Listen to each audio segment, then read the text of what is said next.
আমানতদারিতা ঠিক রাখো।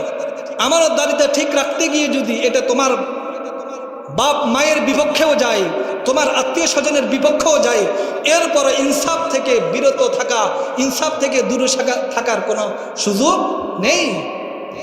ইয়াকুন গনিয়ান আও ফাকিরান, কে ধনী কে গরিব এটা দেখার সুযোগ নেই। ইন্নাল্লাহা ইয়া'মুরুকুম আন তু'আদ্দুল আমানাতি ইলা আহলিহা ওয়া ইযা হাকামতুম বাইনান নাসি আন তাহকুমু বিল আদল ইন্নাল্লাহা নি'ম্মা ইয়া'iযুকুম বিহি ইন্নাল্লাহা কানা সামিআন বাসীরা। وقال تعالى من يشفع شفاعة حسنة يكن له نصيب منها ومن يشفع شفاعة سيئة يكن له كفل منها وكان الله على كل شيء قديرا.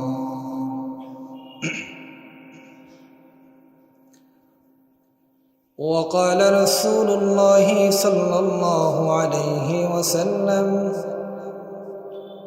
أد الأمانة إلى من ائتمنك ولا تخن من خانك. وعن أبي هريرة رضي الله تعالى عنه قال قال رسول الله صلى الله عليه وسلم إذا كان أمراؤكم خياركم وأغنياؤكم صلحاءكم وأموركم شورى بينكم فظهر الأرض خير لكم من بطنها وإذا كان أمراؤكم شراركم وأغنياؤكم بخلاءكم وأموركم إلى نسائكم فبطن الأرض خير لكم من ظهرها أو كما قال عليه الصلاة والسلام. صدق الله مولانا العظيم وصدق رسوله النبي الكريم ونحن على ذلك لمن الشاهدين والشاكرين والذاكرين والحمد لله رب العالمين.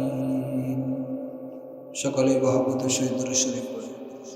اللهم صل على محمد وعلى آل محمد كما صليت على إبراهيم وعلى آل إبراهيم إنك حميد مجيد.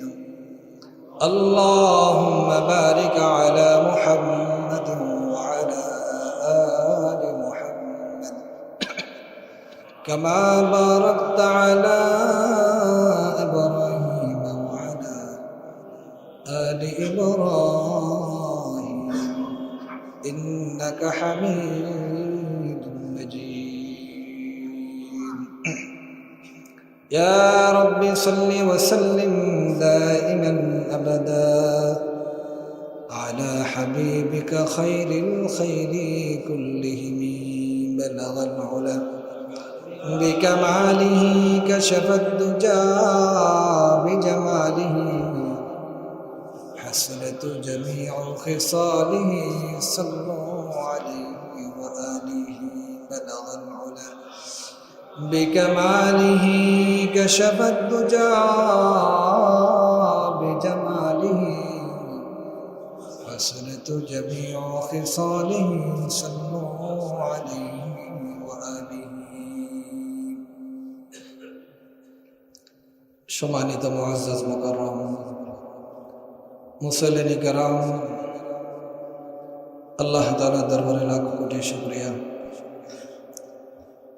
যিনি আমাদেরকে সুস্থ সবল রেখে দুনিয়ার সব ধরনের ব্যস্ততা থেকে ফারেক করে পবিত্র জুমার দিন জুমার নামাজ আদায়ের লক্ষ্যে মসজিদে আসার বসার তৌফিক দিয়েছেন। এই জন্য আমরা সকলেই দিল থেকে মোহাম্মতের সহিত আল্লাহ তাআলার দরবারে শুকরিয়া আদায় করি, আলহামদুলিল্লাহ। সম্মানিত উপস্থিতি, সূরাতুন নিসার ৮ নং আয়াত এবং সূরাতুন নিসার ৫৮ নম্বর আয়াত তেলাওয়াত করেছি এবং তিরমিজি শরীফ থেকে বিশ্বনবী সাল্লাল্লাহু আলাইহি ওয়াসাল্লাম থেকে একটি হাদিস পাঠ করেছি। এই আয়াত এবং হাদিসকে সামনে রেখে একটি নির্দিষ্ট বিষয় নিয়ে আলোচনা করব। ওয়ামা তাওফীকি ইল্লা বিল্লাহ। আমাদের সামনে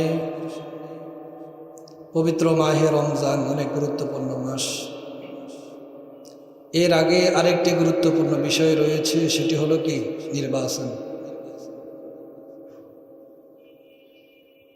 মুসলমানের এমন কোনো অধ্যায়, এমন কোনো বিষয় নাই যে বিষয়ে কোরআনের কোনো দিক নির্দেশনা নেই। ব্যক্তিগত জীবন থেকে নিয়ে রাষ্ট্রীয় জীবন পর্যন্ত প্রতিটি ক্ষেত্রে মুসলমানের জন্য কোরআনের দিক নির্দেশনা রয়েছে। এটা যে বিশ্বাস করবে না, যে মানবে না, সে ঈমানদার হতে পারে না। যে কোরআনকে শুধু ব্যক্তিগত জীবনে মানে, রাষ্ট্রীয় জীবনে মানতে রাজি না, কোরআনকে শুধু মসজিদে মানে, ব্যবসা বাণিজ্যতে মানতে রাজি না, কোরআনকে শুধু মসজিদে মানে, তার ঘরের পারিবারিক জীবনে কোরআনকে মানতে রাজি না, সে পরিপূর্ণ ঈমানদার নয়। পরিপূর্ণ ঈমানদার হওয়ার জন্য কোরআনের আলিফ লামের আলিফ থেকে নিয়ে সূরা নাসের সিন পর্যন্ত প্রতিটি আয়াত, প্রতিটি শব্দ, প্রতিটি বিধানকে আমাদেরকে মেনে নিতে হবে, তখন আমি ঈমানদার। কারণ আল্লাহ পাক রব্বুল আলামিন কোরআনে পাকের মধ্যে ঈমানদারের পরিচয় দিয়েছেন এইভাবে, যারা আমার প্রেরিত কিতাবের উপর ঈমান আনে। অর্ধেকের উপর আনলে হবে না, আংশিকের উপর আনলেও হবে না। বলেন সব কিছু মানি, একটা আয়াতকে মানি না, তাও ঈমানদার হবে না। বলে সব কিছু মানি, একটা আয়াত না, একটা শব্দকে আমি মানি না, তাও ঈমানদার হতে পারবে না।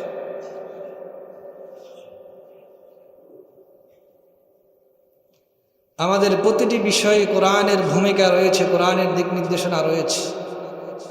যদি প্রতিটি বিষয় কোরআনের দিক নির্দেশনা না থাকে, ইসলামের দিক নির্দেশনা না থাকে, তাহলে আমাদের ইসলামটা মোকাম্মাল ইসলাম হলো না, মোকাম্মাল জীবন ব্যবস্থা হলো না। আমাদের ইসলামটা শুধু ধর্মের নাম নয়, এটা জীবন ব্যবস্থার নাম।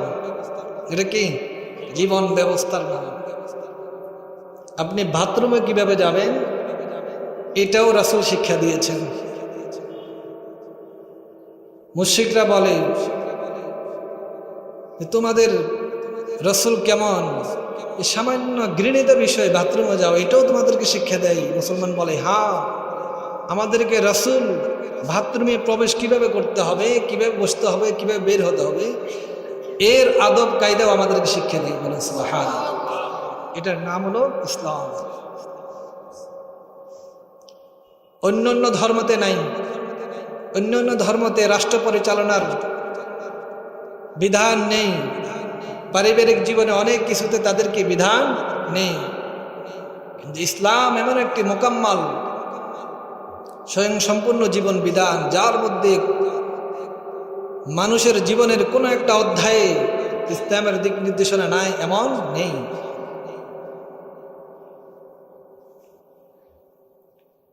মুফতি শফি রহমতুল্লাহ আলাইহি বর্তমান জগতের পুরা বিশ্বের যিনি প্রধান ইসলামী স্কলার আল্লামা মুফতি তাকি উসমানী, ওনার বাবা মুফতি শফি উসমানী, যিনি মারুফুল কোরআনের যিনি লিখছেন, এই তাফসির যিনি লিখছেন, তার নাম হলো কি মুফতি শফি রহিমাহুল্লাহ তাআলা। তিনি কোরআনের দুইটা আয়াতকে বলেন, এই দুইটা আয়াত আল্লাহ নির্বাচন সম্পর্কে আলোচনা করেছেন। বলো সুবহানাল্লাহ।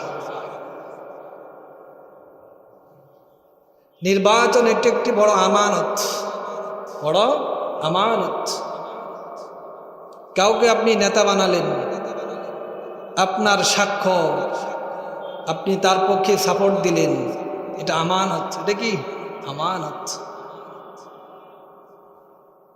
আপনি সৎ লোককে নির্বাচিত করলেন না, আর আপনি কামনা করেন ইনসাফ, কামনা করেন দুর্নীতি বন্ধ হোক, কামনা করেন দেশে যেন কারো উপর জুলুম না হয়, রক্ত মারামারি কাটাকাটি হানাহানি না হোক। এটা কখনো সম্ভব?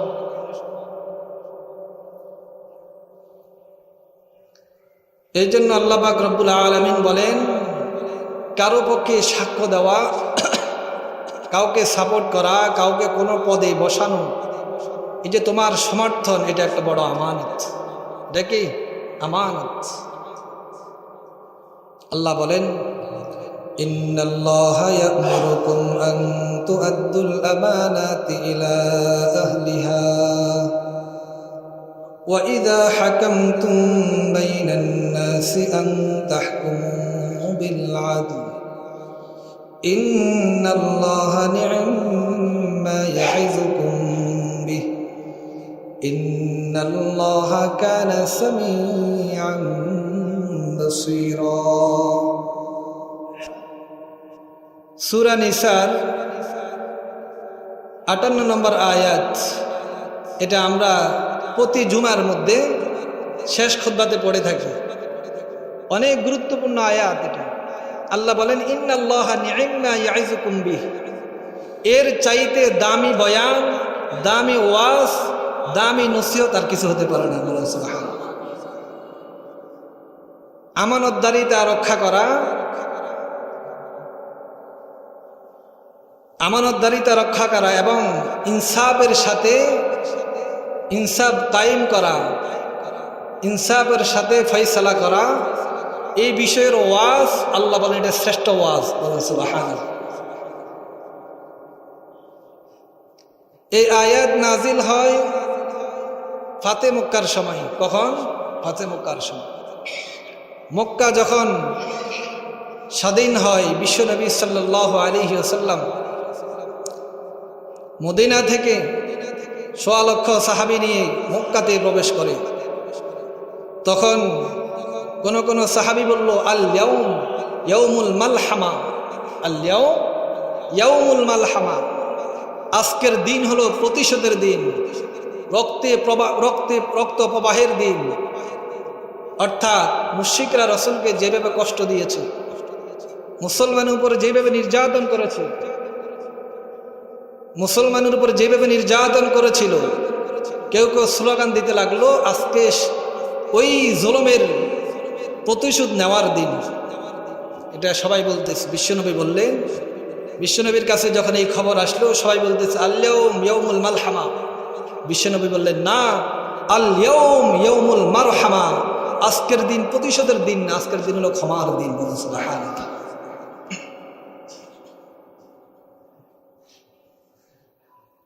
আজকের দিন হলো ক্ষমার দিন। এই পরিমাণ রাসূলের উপর নির্যাতন করছে, এই পরিমাণ জুলুম করছে। হযরত বেলাল রাদিয়াল্লাহু তাআলার উপর কি পরিমাণ জুলুম করা হয়েছে। আল্লাহ রাসূল কি বললেন?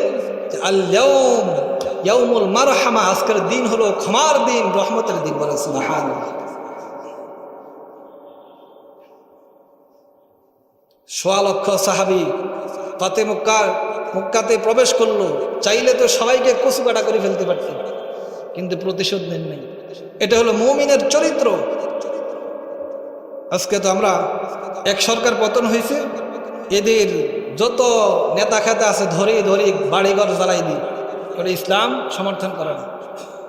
ইসলাম বলে জালেমের উপর তুমি ইনসাফ করো, যে দুশমন তার প্রতি তুমি কি ইনসাফ করো। জালেমের প্রতি ইনসাফের অর্থ হলো বিশ্বনবী সাল্লাল্লাহু আলাইহি ওয়াসাল্লাম বলেন, সে যতটুকু অপরাধ করেছে এর বেশি তার থেকে প্রতিশোধ নেওয়া যাবে না। এটা হলো জালেমের প্রতি কি ইনসাফ। জালেমকে দমিয়ে দেওয়া, জুলুম থেকে তাকে বিরত রাখা, এটা হলো জালেমের প্রতি ইনসাফ। সে আপনার উপর একটা আঘাত করলো, আপনি 5টা আঘাত করলেন, এখন তো আপনি জালেম হয়ে গেলেন। আমাদের দেশের অবস্থাতে এখন এভাবে চলতেছে,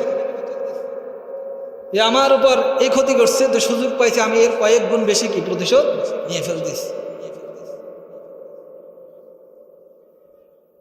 বিশ্বনবী সাল্লাল্লাহু আলাইহি ওয়াসাল্লাম বলেন, উনসুর আখাকা যালিমান আও মাজলুমান আও মাজলুমান, তুমি তোমার ভাই চাই সে মাজলুম হোক বা জালেম হোক, তার প্রতি ইনসাফ করো, তাকে সাহায্য করো। জালেমকে সাহায্য কিভাবে করবো প্রশ্ন আসেনি, জালেমকে আবার কিভাবে সাহায্য করবে? সাহাবায়ে কেরাম বললেন, ক্বালু ইয়া রাসূলুল্লাহ হাদা নুসরুহু মাজলুমান ফাকাইফা নানসুরুহু মাজলুমান জালিমান। বিশ্বনবী, ইয়া রাসূলুল্লাহ, আমরা তো বুঝলাম মাজলুমকে সাহায্য করা, কিন্তু জালেমকে আবার কিভাবে সাহায্য করব? রাসূল বললেন, তামনাউহু মিনাজ যুলমি ফা ইন্না যালিকা নুসরু, তাকে জুলুম থেকে বিরত রাখা, জুলুম থেকে বিরত রাখা এটাই হলো জালেমকে সাহায্য করা। বলেন সুবহানাল্লাহ। তাহলে বিশ্বনবীর আখলাক। ইসলামের সৌন্দর্য দেখি অনেক কাফের, অনেক বেঈমান ইসলাম গ্রহণ করেছে। ফাতে মক্কার দিন যখন মক্কা ফাতে হয়ে গেল, বিশ্বনবী সাল্লাল্লাহু আলাইহি ওয়াসাল্লাম বাইতুল্লাহতে ঢুকবেন, বললেন, চাবি কার কাছে আছে? বাইতুল্লাহর চাবি। তার থেকে চাবি তালাশ করে নিয়ে আসো। আলী রাদিয়াল্লাহু তাআলা বের হলেন তালাশ, জানতে পারলেন ওসমান ইবনে তালহার কাছে বাইতুল্লাহর চাবি। তো সে বাইতুল্লাহর চাবি হারানোর ভয়ে বাইতুল্লাহর ছাদে উঠে গেছে, যে আজকে তো আমার থেকে চাবি নিয়ে যাবে, বংশ পরম্পরা আমাদের কাছে চাবি, এই দায়িত্ব, এত মূল্যবান দায়িত্ব আজকে তো আমার থেকে নিয়ে যাবে। এই জন্য সে পলায়ন করছে। আলী রাদিয়াল্লাহু তাআলা দেখলেন সে বাইতুল্লাহর ছাদের উপরে, তাকে ধরলেন, চাবি দিতে চাচ্ছে না। আলী রাদিয়াল্লাহু তাআলার গায়ে এত শক্তি ছিল, খন্দকের যুদ্ধে এমন একটি দরজা নিয়ে উনি ঢাল বানিয়ে যুদ্ধ করছে। ওনার যুদ্ধের পর যখন ঢাল ফেলে দিয়েছে 40 জনে, এই ঢালটা উপরে উঠানোর শক্তি ছিল না। এ পরিমাণ তার শরীরে হিম্মত ছিল, শক্তি ছিল। ওসমান ইবনে তালহা থেকে জোরপূর্বক চাবিটা নিয়ে আসেন, আল্লাহ রসুলকে দিলেন, এবং ফাতে মক্কার দিন রসুল মক্কা শরীফে বাইতুল্লাহতে প্রবেশ করলেন। দেখলেন অনেক মূর্তি, হযরত ইসমাঈল আলাইহিস সালাম, হযরত ইব্রাহিম আলাইহিস সালামের বিভিন্ন মূর্তি অঙ্কন, ছবি অঙ্কন করছে, এবং কিছু মূর্তি বানানো। হাদিসের মধ্যে আছে বিশ্বনবী লাঠিতে আঘাত করে না, শুধু ইশারা করছে। বাইতুল্লাহর ভিতরে যত মূর্তি ছিল সবগুলো ভেঙে চুরমার হয়ে গেছে। এটা রাসূলের মুজিজা। রাসূল সাল্লাল্লাহু আলাইহি ওয়াসাল্লাম বাইতুল্লাহতে পরিষ্কার করে নামাজ আদায় করলেন। এরপর বের হলেন, কিছুক্ষণ পর ডাকলেন, ওসমান ইবনে তালহা কোথায়? তাকে ডাকা হলো। সে তো ভয় আতঙ্ক, যে আমি যে বেয়াদবি করেছি, এক তো আমি ঈমান আনি নাই, 2 নম্বর চাবিতে আমি দিতে চাই নাই, রাসূলকে চাবি দিতে আমি অস্বীকার করছি, আজকে তো মনে হয় এর কারণে আমাকে ফাঁসি দেওয়া হবে। সে ভয়ে আসতেছে না। আসার পর বিশ্বনবী সাল্লাল্লাহু আলাইহি ওয়াসাল্লাম বললেন, ওসমান ইবনে তালহা, তোমার আমানত, এই চাবি তুমি গ্রহণ করে নাও।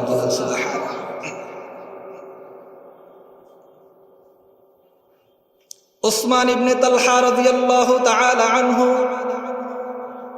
তিনি বললেন, ইয়া রাসূলুল্লাহ, আজকে তো আমি ভেবেছিলাম আমাকে হত্যা করা হবে, আমি যেই নাফরমানি করেছি, যে বেয়াদবি করেছি। ইয়া রাসূলুল্লাহ, এটি ইসলামের সৌন্দর্য, এর আগে কখনো আমি কল্পনা করি নাই। ইয়া রাসূলুল্লাহ, আমাকে আপনি কালিমা পড়ে আমাকে মুসলমান বানিয়ে দিন। ইয়া রাসূলুল্লাহ, আমাকে মুসলমান বানিয়ে দিন।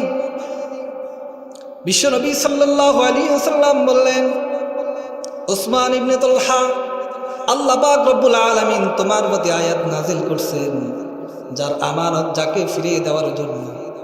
এই চাবি তোমার আমানত, দীর্ঘদিন থেকে তোমার পরিবার, তোমার বংশধর এই বাইতুল্লাহর চাবির জিম্মেদারি ছিল। আল্লাহর পক্ষ থেকে আদেশ আসছে, এই জন্য তোমার আমানত তোমার কাছে ফিরিয়ে দেওয়া হলো। উসমান ইবনে তালহা বললেন, ইয়া রাসূলুল্লাহ, আমার প্রতি কোরআনের আয়াত নাজিল হয়েছে, এর চাইতে আনন্দের বিষয় আর কি হতে পারে ইয়া রাসূলুল্লাহ। আমি আপনার সামনে আমাকে শুনে দিলাম, আমাকে কালিমা পড়ে আপনি মুসলমান বানিয়ে দিন। বিশ্বনবী সাল্লাল্লাহু আলাইহি ওয়াসাল্লাম বলে দিলেন, উসমান ইবনে তালহা, আজ থেকে কিয়ামত পর্যন্ত তোমার বংশধর থেকে সাবির দায়িত্ব আর অন্য কোথাও যাবে না। কিয়ামত পর্যন্ত তোমার বংশধর মধ্যে সাবির জিম্মেদারি থাকবে। এখনো পর্যন্ত বাইতুল্লাহর চাবির জিম্মেদারি উসমান ইবনে তালহার বংশধরের মধ্যে এখনো পর্যন্ত স্থির আছে। সুবহানাল্লাহ। রব্বুল আলামিন বলেন, ইন্নাল্লাহা ইয়া'মুরুকুম আন তু'আদ্দুল আমানাতি ইলা আহলিহা ওয়া ইযা হাকামতুম বাইনান নাসি আন তাহকুমু বিল আদল ইন্নাল্লাহা নি'ম্মা ইয়া'যুকুম বিহি ইন্নাল্লাহা কানা সামিয়্যাম বাসীরা। রব্বুল আলামিন বলেন, তোমরা আমানতদারের কাছে আমানত ফিরিয়ে দাও, আমানতদারের কাছে আমানত ফিরিয়ে দাও। ওয়া ইযা হাকামতুম বাইনান নাস, আর তোমরা যখন কোনো ফয়সালা করবা, কোনো সমাধান দিবা, তো ইনসাফের সাথে, আদালতের সাথে তোমরা কোনো পক্ষপাতিত্ব নাই, ইনসাফের সাথে তোমরা ফয়সালা করবা। ইন্নাল্লাহা নি'ম্মা ইয়া'যুকুম বিহি, আল্লাহ তোমাদেরকে যে আদেশ দিয়েছেন এটা সবচাইতে দামি এবং এর চাইতে উত্তম উপদেশ আর কিছু হতে পারে না। আমানতদারের কাছে আমানত ফিরিয়ে দেওয়া ইসলামের মধ্যে এটা অনেক গুরুত্বপূর্ণ রয়েছে, তার তাৎপর্য অনেক বেশি রয়েছে। আমরা তো এখন শুধু এটা বুঝি আমানত দ্বারা যে কারো টাকা আপনার কাছে আমানত, কারো সম্পদ আপনার কাছে আমানত, এই আমানত তার কাছে ফিরিয়ে দেওয়া, হ্যাঁ এটাও আমানত, কিন্তু আমানত শুধু এটার মধ্যে সীমাবদ্ধ না। আমানত এমন ব্যাপক অর্থ, এর মধ্যে অনেক কিছু শামিল হয়ে যায়, এর মধ্যে অনেক কিছু শামিল। রব্বুল আলামিন অন্য আয়াতের মধ্যে বলেন, সূরাতুল আনফালের 27 নম্বর আয়াতের মধ্যে রব্বুল আলামিন বলেন, ইয়া আইয়ুহাল্লাযীনা আমানু লা তাখুনুল্লাহা ওয়ার রাসূলা ওয়া তাখুনু আমানাতিকুম ওয়া আনতুম তা'লামুন। রব্বুল আলামিন বলেন, হে ঈমানদারগণ, তোমরা আল্লাহর সাথে খেয়ানত করবে না, আল্লাহর সাথে খেয়ানত করবে না। আল্লাহর যত বিধান রয়েছে, আল্লাহর পক্ষ থেকে যত বিধান তোমাদেরকে দেওয়া হয়েছে, এই বিধানগুলোর ব্যাপারে তোমরা খেয়ানত করবে না। ওয়া তাখুনু আমানাতিকুম, এবং তোমরা তোমাদের আমানতের ব্যাপারেও খেয়ানত করবে না। ওয়া আনতুম তা'লামুন, জেনে শুনে তোমরা তোমাদের আমানতের ব্যাপারে খেয়ানত করবে না। যদি করো, আল্লাহ সব কিছু জানেন, সব কিছু শুনেন। কিয়ামতের দিন আল্লাহর কাছে সব কিছুর জবাবদিহি করতে হবে, সব কিছুর কি জবাবদিহি করতে হবে। আপনি ভালো লোকের পক্ষে সাপোর্ট করলেন আর খারাপ লোকের পক্ষে সাপোর্ট করলেন, জেনে শুনে, জানেন এ যোগ্য না, এ যোগ্য না। একজন প্রতিনিধি হওয়ার জন্য তার মধ্যে দুইটা যোগ্যতা লাগবে। কয়টা যোগ্যতা? দুইটা। এক নম্বর হলো যোগ্যতা সম্পন্ন হতে হবে। হযরত মূসা আলাইহিস সালাম যখন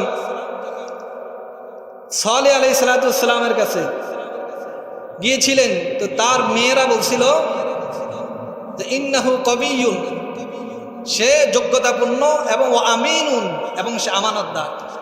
যোগ্যতা এবং আমানত, শুধু স্বীকৃতি হলে যোগ্যতা হয় না, তার শিক্ষা আছে কিন্তু আমানতদারিতা নাই। এই ব্যক্তি নেতৃত্বের কি যোগ্যতা রাখে না।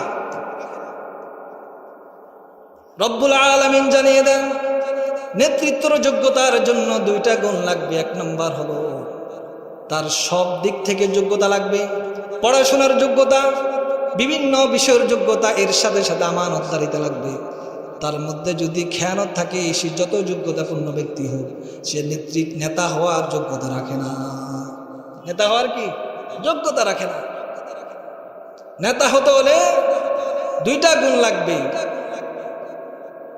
যোগ্যতার অধিকারী হতে হবে এবং আমানতদার থাকতে হবে। কারণ আপনি প্রতিনিধি হওয়া মানে একটা অঞ্চল আপনি পরিচালনা করতেছেন, একটা ইউনিয়ন আপনি পরিচালনা করতেছেন, একটা আসন আপনি পরিচালনা করতেছেন। আপনার এই আসনের মধ্যে কেউ যদি কোনোভাবে জুলুমের শিকার হয়, কেউ যদি কোনো অধিকার থেকে বঞ্চিত থাকে, তো কিয়ামতের দিন আল্লাহর কাছে আপনাকে জবাবদিহিতা করতে হবে। ওমর ইবনুল খাত্তাব রাদিয়াল্লাহু তাআলা তিনি বলেন, অর্ধ জাহানের তিনি খলিফা ছিলেন। ওমর ইবনুল খাত্তাব রাদিয়াল্লাহু তাআলা তিনি বলেন, আমার খেলাফতের সীমানার মধ্যে যদি একটা কুকুরও যদি না খেয়ে মারা যায়, কিয়ামতের দিন আমি আল্লাহর কাছে জবাবদিহি করতে হবে। আমার খেলাফতের সীমানার মধ্যে যদি একটা কুকুরও না খেয়ে মারা যায়, তো কিয়ামতের দিন আল্লাহর কাছে আমাকে জবাবদিহি। কেমন খলিফা ছিলেন ওমর ইবনুল খাত্তাব রাদিয়াল্লাহু তাআলা আনহু। একদিন রাত্রিতে ছদ্মবেশে তিনি চলতেছেন। অনেক সময় জনগণ নেতা ভুল করলেও সামনাসামনি বলতে তাদের সাহস পায় না, কিন্তু আড়ালে মানুষ অনেক কথা বলে। এগুলো শোনার জন্য ওমর ইবনুল খাত্তাব রাদিয়াল্লাহু তাআলা আনহু এইভাবে রাত্রিতে চলতে লাগলেন। গভীর রজনীতে এক লোক দেখতেছে ছুটাছুটি করতেছে, পেরেশানির মধ্যে আছে। ওমর ইবনুল খাত্তাব রাদিয়াল্লাহু তাআলা জিজ্ঞেস করলেন, ভাই তুমি এত পেরেশানিতে কেন, এত তুমি চিন্তিত কেন? ওই লোক বলল, ওই লোক তার ওমর ইবনুল খাত্তাব খলিফাকে চিনি না। ওই লোক বলল, ভাই আমার ওয়াইফ প্রেগনেন্ট, ওয়াজে হামালের সময় হয়েছে, কিন্তু আমার ঘরে কোনো মহিলা নেই, এখন আমি কি করি? ওমর ইবনুল খাত্তাব বললেন, ভাই তুমি একটু অপেক্ষা করো, একটু অপেক্ষা করো, আমি তোমার জন্য দেখি কোনো মহিলা আনতে পারি কিনা। ওমর ইবনুল খাত্তাব রাদিয়াল্লাহু তাআলা তিনি ঘরে গেলেন আর তার স্ত্রীকে ওই ঘরের মধ্যে নিয়ে আসলেন। ওমর ইবনুল খাত্তাব রাদিয়াল্লাহু তাআলা তার স্ত্রীকে তিনি নিয়ে আসলেন সাধারণ ঘরে, বাচ্চা প্রসব করার জন্য তিনি নিয়ে আসলেন। এরপর যখন বাচ্চা প্রসব হলো, ওমর ইবনুল খাত্তাব রাদিয়াল্লাহু তাআলা আনহুর ওয়াইফ বলল, স্ত্রী বললেন, আমিরুল মুমিনিন, খলিফাতুল মুসলিমিন, আপনি যেই কাজের জন্য আমাকে এনেছেন, আলহামদুলিল্লাহ আল্লাহ সুন্দরভাবে ওই কাজ সম্পূর্ণ করেছে। এই কথা যখন বলল, আমিরুল মুমিনিন খলিফাতুল মুসলিমিন বলে যখন সম্বোধন করলো, ওই লোক তো কাঁপাকাঁপি শুরু হয়ে গেছে। কাকে আমি বললাম, কে তার স্ত্রীকে আমার স্ত্রীর জন্য নিয়ে আসছে? ওই লোক ভয়ে কাঁপাকাঁপি করতে শুরু করলো। ওমর ইবনুল খাত্তাব রাদিয়াল্লাহু তাআলা বললেন, ভাই ভয়ের কিছু নাই, আমি তো তোমাদের খলিফা না, আমি তো তোমাদের খাদেম, আমি তো তোমাদের খাদেম। যেই নেতার মধ্যে উম্মতের খেদমতের চিন্তা ফিকির চিন্তাধারা থাকবে না, উম্মতের খেদমত করার এই মন মানসিকতা থাকবে না, সে কখনো নেতা হতে পারে না। ওমর ইবনুল খাত্তাব রাদিয়াল্লাহু তাআলা আনহু বললেন, আমি তো তোমাদের খাদেম, আমার এটা দায়িত্ব ছিল, এটা আমার কর্তব্য ছিল, আমার কর্তব্য পালন করতে গিয়ে আমার দেরি হয়ে গিয়েছে, তুমি দীর্ঘ সময় টেনশন পেরেশানিতে থাকতে হয়েছে, এটা আমার খেদমত, এটা আমার দায়িত্ব ছিল। বলেন সুবহানাল্লাহ, এটা আমার দায়িত্ব ছিল। ইসলামের প্রথম খলিফা আবু বকর রাদিয়াল্লাহু তাআলা আনহু, তিনি যখন খলিফা হলেন আর রাস্তা দিয়ে তিনি যাইতে লাগলেন, এক পর্যায়ে এক ছোট মেয়ে বলতে লাগলো, তার মাকে ডাক দিয়ে বলল, আবু বকর সিদ্দিক তো খলিফা হয়ে গেছে, আজ থেকে আমাদের গাভীর দুধকে দহন করে দিবে। কারণ হযরত আবু বকর রাদিয়াল্লাহু তাআলা ওই মহিলার গাভী থেকে উট তিনি দহন করে দিতেন। আবু বকর রাদিয়াল্লাহু তাআলার কানে আসলো। আসার পর তিনি ওই ছোট মেয়েকে ডাক দিয়ে বলল, শুনে রাখো, আবু বকর খলিফা হতে পারে কিন্তু জালেম নয়। তোমাদের আগে যেইভাবে গাভী থেকে দুধ দহন করে দিয়েছে, খলিফা হওয়ার পরও আবু বকর তোমাদের দুধ গাভী থেকে দহন করে দিবে। কেমন খলিফা! শুধু তাই না, আবু বকর রাদিয়াল্লাহু তাআলা যখন ইন্তিকাল হয়ে যায়, মক্কা থেকে দূরে এক বুড়ি মহিলা কান্না করতেছে। লোকেরা তাকে জিজ্ঞেস করলো, তুমি কেন কান্না করতেছো? লোকেরা মহিলাকে জিজ্ঞেস করলো, তুমি কেন কান্না করতেছো? ওই বুড়ি মহিলা বলল, খলিফাতুল মুসলিমিন আবু বকর ইন্তেকাল হয়ে গেছে, উনি দুনিয়া থেকে ইন্তেকাল করে নিয়েছেন। এই খবর শুনে সবাই কান্নাকাটিতে লিপ্ত হয়ে গেলেন, কান্না শুরু করলেন। কিছুক্ষণ পর এক লোক বলল, আচ্ছা তোমরা একটু থামো, আবু বকর রাদিয়াল্লাহু তাআলা ইন্তেকাল করছে, এটা কে বলছে? বলল, ওই বুড়ি বলছে। তখন ওই লোক বলল, আমরা শুনলাম না, আমরা পুরুষ হয়ে এই বুড়ি মহিলা কিভাবে খবর নিল যে আবু বকর রাদিয়াল্লাহু তাআলা ইন্তেকাল হয়ে গেছে? এই কথা যদি ভুল হয়, মিথ্যা হয়, আর এই কথা যদি খলিফাতুল মুসলিমিন আবু বকরের কাছে পৌঁছে যায়, তিনি রাগান্বিত হয়ে যাবে। আগে তাকে জিজ্ঞেস করুন কার মাধ্যমে জেনেছে। এই কথা বলার পর লোকে ওই মহিলাকে জিজ্ঞেস করলো, আপনি কিভাবে জানলেন খলিফাতুল মুসলিমিন আবু বকর রাদিয়াল্লাহু তাআলা তিনি ইন্তেকাল করছেন? তিনি বলেন, খলিফাতুল মুসলিমিন আবু বকর রাদিয়াল্লাহু তাআলা আনহু প্রতিদিন রাত্রিতে আমার ঘরে এসে আমার প্লেট, আমার ঘরের আসবাবপত্র তিনি ধুয়ে পরিষ্কার করে দিতেন। আজকে তিনি আসেন নাই, যদি তিনি জীবিত থাকতেন আসতেন। প্রতিদিন রাত্রিতে তিনি আমার ঘরে এসে আমার বাথরুম পরিষ্কার করে দিয়ে যায়, আমার পাতিল প্লেটগুলো পরিষ্কার করে পানির প্রয়োজনে পানির ব্যবস্থা করে দিতেন। আজকে তিনি জীবিত নাই, যদি জীবিত থাকতেন অবশ্যই তিনি আসতেন, কারণ এই পর্যন্ত কখনো মিস হয় নাই। এই জন্য আমি বলেছি আবু বকর আর দুনিয়াতে না। এই হিসেবে আমি বলতেছি আবু বকর রাদিয়াল্লাহু তাআলা দুনিয়াতে নাই। খোঁজ খবর নেওয়ার পর জানা হলো যে খলিফাতুল মুসলিমিন আবু বকর রাদিয়াল্লাহু তাআলা দুনিয়া থেকে বিদায় নিয়ে গেছেন। সুবহানাল্লাহ। এই হলো ইনসাফদাতা, ন্যায় নীতিবান শাসকের পরিচয়। শুধু নেতা হলেই হবে না, নেতা হওয়ার আগে চিন্তা করতে হবে আমি এই ভার বহন করতে পারবো কিনা, এই দায়িত্ব আমি বহন করতে পারবো কিনা। না হয় কিয়ামতের দিন আল্লাহর কাছে জবাবদিহির জন্য অপেক্ষা করতে হবে। অনেক বড় দায়িত্ব। আল্লাহ রাব্বুল আলামিন যারা মানুষকে নেতা বানায় এদের সম্পর্কে আয়াত নাযিল করেন, মান ইয়াশফা শাফাআতান হাসানাতান ইয়াকুল লাহু নাসীবুম মিনহা ওয়া মান ইয়াশফা শাফাআতান সাইয়্যাতান ইয়াকুল লাহু কিফলুম মিনহা। যেই ব্যক্তি ভালোর পক্ষে ন্যায় নীতিবান যোগ্যতা সম্পূর্ণ আমানতদারিতা এমন ব্যক্তির সপক্ষে সে সাপোর্ট করে, তার পক্ষে সে ভোট দিল। শাফাআতান মানে হলো কারো ব্যাপারে সুপারিশ করা, যে এই লোক যোগ্য, আপনি তাকে আপনার দোকানে রাখেন। এই লোক এই জিম্মাদারির যোগ্যতা রাখে, তাকে এই জিম্মাদারি দেওয়া হোক। এই লোক মেম্বার হওয়ার যোগ্যতা রাখে, তাকে মেম্বার বানানো হোক। এই যে আমরা ভোট দিই নির্বাচন, এটা মানে হলো শাফাআত, সাক্ষ্য দেওয়া। এই ব্যক্তি এই দায়িত্বের উপযুক্ত, এই ব্যক্তি এই দায়িত্বের উপযুক্ত, আমি সাক্ষ্য দিলাম। আমি কি দিলাম? সাক্ষ্য দিলাম। ভোট এটা অন্য কিছু না, এটা সাক্ষ্য দেওয়া। ভোট দেওয়া মানে সাক্ষ্য দেওয়া। আমি সাক্ষ্য দিচ্ছি এই ব্যক্তি মেম্বার হওয়ার উপযুক্ত, এই ব্যক্তি চেয়ারম্যান হওয়ার উপযুক্ত, এই ব্যক্তি এমপি হওয়ার উপযুক্ত, এই ব্যক্তি প্রধানমন্ত্রী হওয়ার উপযুক্ত।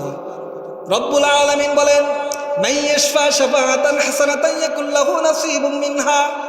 যেই ব্যক্তি ভালো কোনো ব্যক্তির পক্ষে সাক্ষ্য দিল আর ওই ব্যক্তি নির্বাচিত হয়ে যত ভালো কাজ করবে, এক অংশ ওই ব্যক্তির যে ভোট দিয়েছে তার আমলনামার মধ্যে যোগ হবে। এক অংশ যে তাকে সাপোর্ট করছিল, ভোট দিয়েছে, সে যত ভালো কাজ করবে এর কিছু অংশ আপনার আমলনামার মধ্যে যোগ হবে, বলা সুবহানাল্লাহ। আর যেই ব্যক্তি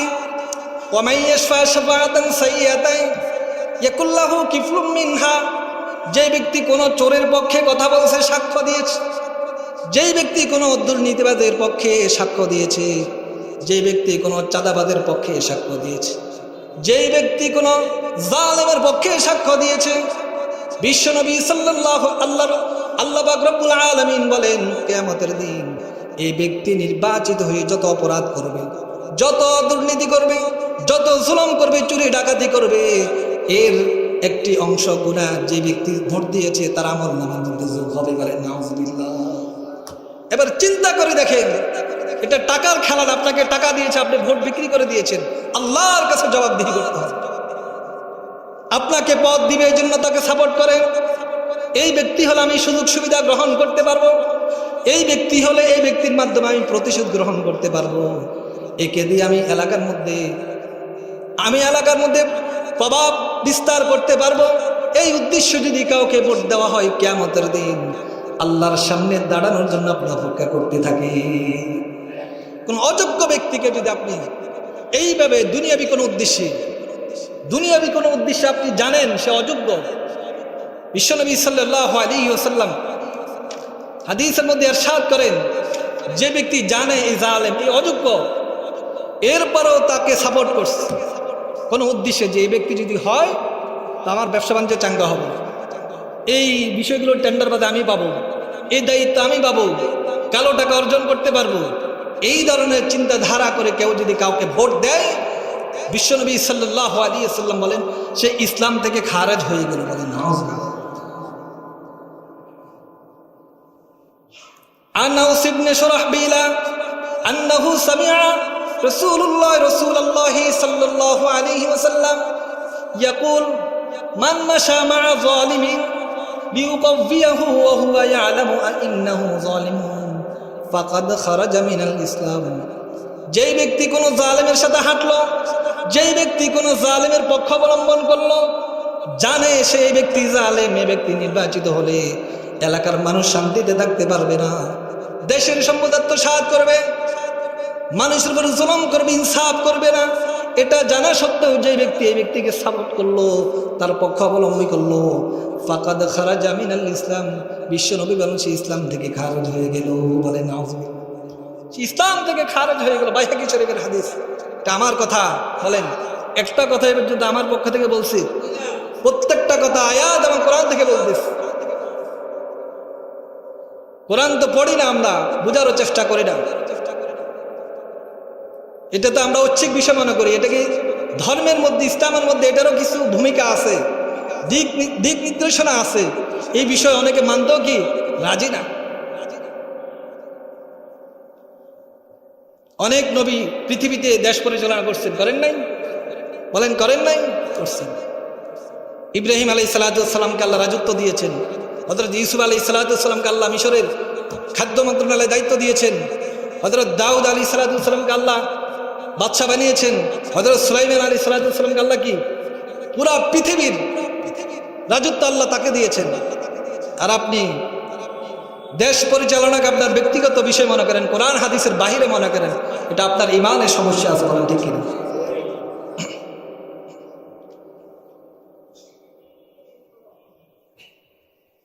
আপনি যদি একজন অযোগ্য ব্যক্তিকে নির্বাচিত করেন, বিশ্বনবী সাল্লাল্লাহু আলাইহি সাল্লাম বলেন যখন দেখবা জমিনের মধ্যে অযোগ্য ব্যক্তিরা নেতৃত্ব পাচ্ছে, অযোগ্য ব্যক্তিদের হাতে নেতৃত্ব চলে যাচ্ছে, তো তোমরা আসমানের দিকে তাকিয়ে তোমরা কিয়ামতের অপেক্ষা করতে থাকো, মনে করে নাও যে এরপর আর কিয়ামতের বাকি আর বেশি সময় নেই।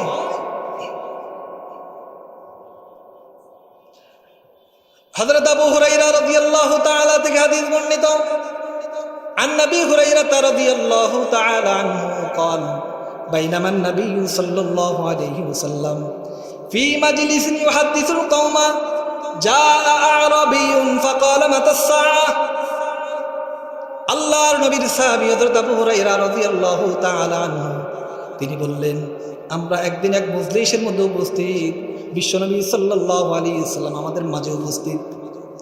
তিনিও মানুষকে হাদিস শিক্ষা দিচ্ছেন, মানুষের সাথে কথা বলতেছেন, দ্বীনি বিষয়গুলো শিক্ষা দিচ্ছেন। এমন সময় যা আরবীয়, এমন সময় একজন বেদুইন ব্যক্তি উপস্থিত হলো, আর এসে রাসূলকে বলল, মাতা সাআ ইয়া রাসূলুল্লাহ, কিয়ামত কখন কায়েম হবে ইয়া রাসূলুল্লাহ, আমাকে একটু বলে দিন। ফামাযা রাসূলুল্লাহ সাল্লাল্লাহু আলাইহি ওয়াসাল্লাম মুহাদ্দিসু ফাকালা বা'যুল কওমি সামি'a মা ক্বালা ফাকারিহা মা ক্বালা। এই ব্যক্তি রাসূলকে বলল, রাসূল তার কথার দিকে খেয়াল করলেন না। রাসূল মানুষকে হাদিস শিক্ষা দিচ্ছেন, দিন শিক্ষা দিচ্ছেন।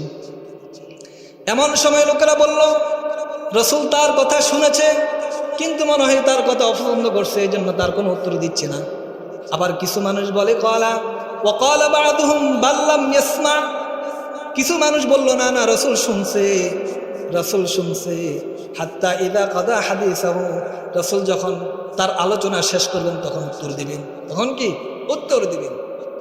এই হাদিস থেকে একটা আদব, একটা ভদ্রতা শিক্ষা পাওয়া যায়। সেটা হলো আলোচনা চলতেছে, এই সময়কে প্রশ্ন করা, এটা আদবের খেলাপ। এটা কি আদবের খেলাপ? বিশ্বনবী এরকম কেউ প্রশ্ন করলে উত্তর দিতেন না, যে আমি এখন আলোচনা করতেছি, আলোচনার পরে তুমি ব্যক্তিগতভাবে আমাকে কি জিজ্ঞেস করতে পারো, দ্বীনি বিষয় হোক, যে কোনো বিষয় হোক।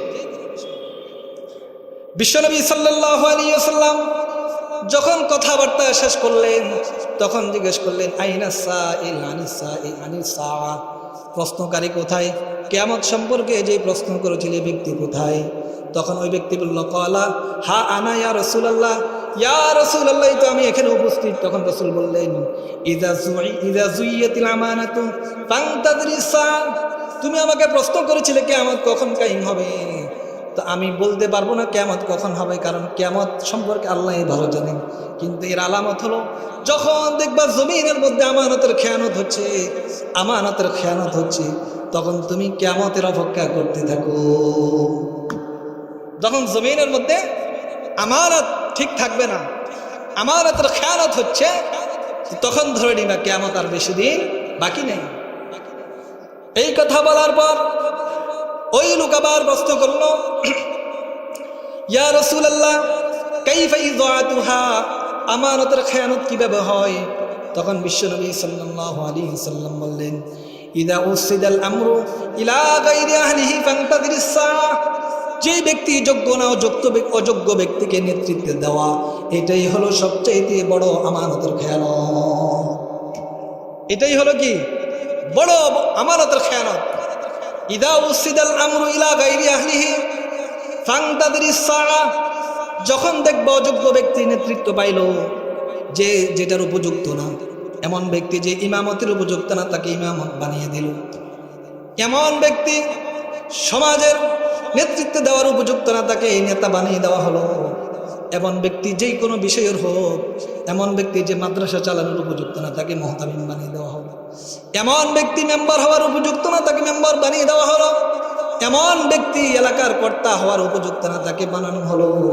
বিশ্বনবী সাল্লাল্লাহু আলাইহি ওয়াসাল্লাম বলেন, এটাই হলো সবচাইতে বড় আমানতের খেয়ানত। আর এটা যখন তোমরা দেখবা তো তখন তোমরা কিয়ামতের অপেক্ষা করতে থাকো। এখন কি কিয়ামতের অপেক্ষা করতে থাকো। প্রতিটি অধ্যায়ে প্রতিটি ক্ষেত্রে দেখবা অযোগ্য ব্যক্তিরা জোরপূর্বক দখল করে রাখছে, অযোগ্য ব্যক্তিদেরকে, জাহেলদেরকে, যে যেটার উপযুক্ত না। আপনি অন্যদিকে ডিগ্রি আছে আপনার, কিন্তু আপনার ইমামতের ডিগ্রি নেই। স্কুল চালানোর আপনার কি এই যোগ্যতা নাই, মাদ্রাসা চালানোর আপনার কি যোগ্যতা নাই, মসজিদ চালানোর আপনার কি যোগ্যতা নাই। আপনাকে এটা দেওয়া হলো, এটা হলো আমানতের খেয়ানত। যেহেতু এগুলো আমাদের সামনে, এই জন্য এগুলো বলতেছি। সব বিষয়, যেই কোনো বিষয় যে যার উপযুক্ত না তাকে ওই পদ দেওয়া, এটা হলো আমানতের খেয়ানত।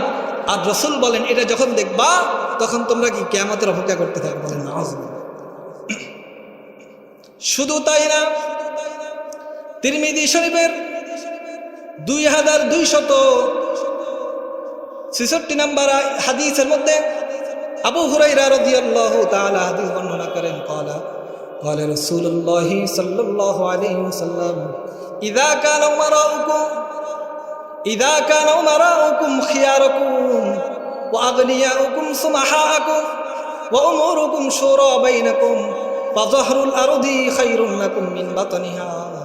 বিশ্বনবী সাল্লাল্লাহু আলাইহি ওয়াসাল্লাম বলেন, যখন তোমরা দেখবা তোমাদের শাসকরা নিকৃষ্ট ব্যক্তিরাই তোমাদের শাসক হয়, নেতারা নিকৃষ্ট ব্যক্তিরাই নেতা হয়, ওয়া আগনিয়াউকুম সুমাহাউকুম, এবং তোমাদের এলাকার মধ্যে ধনী লোকরা কৃপণ হয়, কি হয়? কৃপণ হয়, বখিল হয়। প্রথম নাম্বার হলো, যখন দেখবা তোমাদের নেতারা তোমাদের নিকৃষ্ট লোকরাই তোমাদের নেতা হয় এবং ধনী লোকরা বকিল হয়। ওয়া উমুরুকুম শুরা বাইনাকুম, এবং তোমাদের কাজ কারবার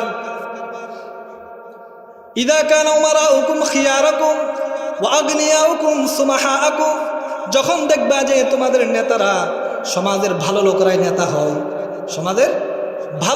নেতা হয়, এবং ধনীরা কৃপণ না হয়, ও উমুরুকুম শুরা বাইনাকুম, এবং তোমাদের মধ্যে যে বিষয়গুলো আছে এগুলো তোমরা পরামর্শের মাধ্যমে করো। পরামর্শের মাধ্যমে কি? যে কোনো বিষয়ে পরামর্শের মাধ্যমে করো। এই তিন অবস্থা যখন দেখবা, ফাযহরুল আরদি খায়রুল লাকুম মিন বাতনিহা, তখন তোমাদের জন্য জমিনের পেট থেকে জমিনের পিঠ তোমাদের জন্য উত্তম। বলেন সুবহানাল্লাহ। কথা বুঝছেন? এই তিনটা বিষয়, নেতারা উৎকৃষ্ট দামি লোকরাই, উৎকৃষ্ট ব্যক্তিরাই নেতা হয়, এবং ধনী লোকেরা দানশীল হয়, এবং তোমাদের বিষয়গুলো পরামর্শের মাধ্যমে কি সমাধান হয়। এই অবস্থায় যখন দেখবা তো মনে করবা জমিনের পেট থেকে জমিনের পিঠটা তোমাদের জন্য উত্তম। বলেন সুবহানাল্লাহ। অর্থাৎ মরা থেকে জিন্দা থাকা তোমাদের জন্য কি উত্তম। মানুষ মারা গেলে জমিনের পেটে ঢুকে যায়, যখন জীবিত থাকে তখন কি উপরে থাকে। তো রাসূল বলেন এই তিনটা বিষয় যখন ঠিক থাকবে তখন জমিনের পেট থেকে জমিনের পিঠে থাকা তোমাদের জন্য উত্তম। বলেন সুবহানাল্লাহ। কিন্তু ওয়াইদা কানা উমারাউকুম শিরারাকুম ওয়া আগনিয়াউকুম বুখালাআকুম, আর যখন দেখবে তোমাদের নেতারা তোমাদের নিকৃষ্ট লোকেরাই নেতা হয়, ওয়া আগনিয়াউকুম বুখালাআকুম, আর তোমাদের ধনী লোকেরা বখিল হয়, কৃপণ হয়, ওয়া উমুরুকুম বিলা নিসাইকুম, আর নেতৃত্ব মহিলাদের কাছে চলে যায়। তোমাদের নেতা, তোমাদের সরকার, তোমাদের বাদশাহ হয় মহিলা, তোমাদের শাসক হয় মহিলা। এই তিন অবস্থা যখন দেখবা, তোমাদের নেতারা নিকৃষ্ট, তোমাদের ধনীরা বকিল, তোমাদের তোমাদের নেতৃত্ব চলে যায় মহিলাদের কাছে, এই অবস্থা যখন দেখবা, ফাবাতানুল আরদি খায়রুন লাকুম মিন যারিয়া, তখন তোমাদের জমিনের উপর চাইতে তোমাদের জন্য জমিনের পিঠ সবচাইতে দামি। বেঁচে থাকার চাইতে তখন মৃত্যুবরণ করা তোমাদের কাছে উত্তম। এই অবস্থা যখন দেখবা তো জীবিত থাকার চাইতে মরে যাওয়া তোমাদের জন্য ভালো। যখন দেখবা তোমাদের নেতারা নিকৃষ্ট লোকেরা নেতা হয়েছে, তোমাদের ধনীরা কৃপণ হয়ে গেছে, তোমাদের নেতৃত্ব মহিলাদের কাছে চলে গেছে, এই তিন অবস্থা যখন দেখবা তো তোমাদের জীবিত থাকার চাইতে মরে যাওয়া ভালো। বলে ঠিক কিনা? এটা কার কথা? রাসূলের কথা। এটা রাসূলের কথা। এই অবস্থা যখন দেখবা তো জীবিত থাকার চাইতে মরে যাওয়া ভালো। এই জন্য যাকে তাকে নির্বাচন করা যাবে না।